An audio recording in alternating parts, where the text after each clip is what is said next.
ভিয়েতনামের জাতীয় মুক্তি সংগ্রাম ও বিপ্লবী রূপকার বিশ্ব কমিউনিস্ট আন্দোলনের অবিস্মরণীয় নেতা হো চি মিনের শুক্রবার ১৩৪তম জন্মদিন। হো চি মিন ১৮৯০ সালের ১৯শে মে ভিয়েতনামের নঘে আন প্রদেশের কিম লিন গ্রামে এক কৃষক পরিবারে জন্মগ্রহণ করেন। অন্যান্য বারের মতো এবারও হো চি মিনকে সিপিআইএম স্মরণ করল গভীর শ্রদ্ধার সঙ্গে। সিপিআইএম নেতা নারায়ণ কর সংবাদ মাধ্যমের সামনে বলেন, তার অনেকগুলো নাম ছিল, কিন্তু ১৯৪২ সালে হো চি মিন নামে পরিচিত হন। ১৯৪৫ থেকে ১৯৬৯ সালে মৃত্যুর দিন পর্যন্ত তিনি ছিলেন গণতান্ত্রিক ভিয়েতনামের রাষ্ট্রপতি। মার্কিনী বোমা বর্ষণে ২ ভিয়েতনামী নিহত, পঙ্গু ও জখম হয়েছিলেন লক্ষ লক্ষ মানুষ।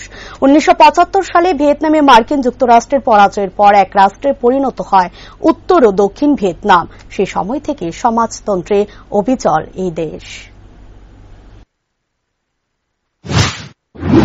ভারতের কমিউনিস্ট পার্টি মার্ক্সবাদী কমরেড হো চি মিনের ১৩৪তম জন্মদিবস অনুষ্ঠানে আমরা মিলিত হয়েছি। কমরেড হো চি মিন ১৮৯০ সালের ১৯শে মে ভিয়েতনামের নঘে আন প্রদেশের হিম লিউ গ্রামে এক কৃষক পরিবারে জন্মগ্রহণ করেন। ওনার অনেকগুলো নাম ছিল এবং ১৯৪২ সালে উনি হো চি মিন নামে পরিচিত হন। এর আগে সম্ভবত ২১ বার ওনাকে নাম পরিবর্তন করতে হয়েছিল। ভিয়েতনাম গণতান্ত্রিক প্রজাতন্ত্রী সরকারের প্রথম রাষ্ট্রপতি হো চি মিন এবং মৃত্যুর দিন পর্যন্ত উনি ভিয়েতনামের গণপ্রজাতন্ত্রী সরকারের রাষ্ট্রপতি হিসাবে উনি হৃদরোগে আক্রান্ত হয়ে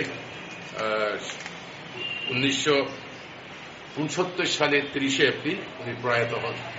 কমরেড হো চি মিন ছিলেন বিশ্বের ঔপনিবেশিক শাসনের বিরুদ্ধে মুক্তি আন্দোলনের অন্যতম প্রতীকৃৎ এবং এই ভিয়েতনামের মধ্যে ৩টি সাম্রাজ্যবাদী শক্তি, জাপান সাম্রাজ্যবাদী শক্তি, আমেরিকান সাম্রাজ্যবাদী শক্তি, এই শক্তিগুলোর বিরুদ্ধে লড়াই করে মুক্তিযুদ্ধে ভিয়েতনামকে স্বাধীন সার্বভৌম দেশে পরিণত করেছেন।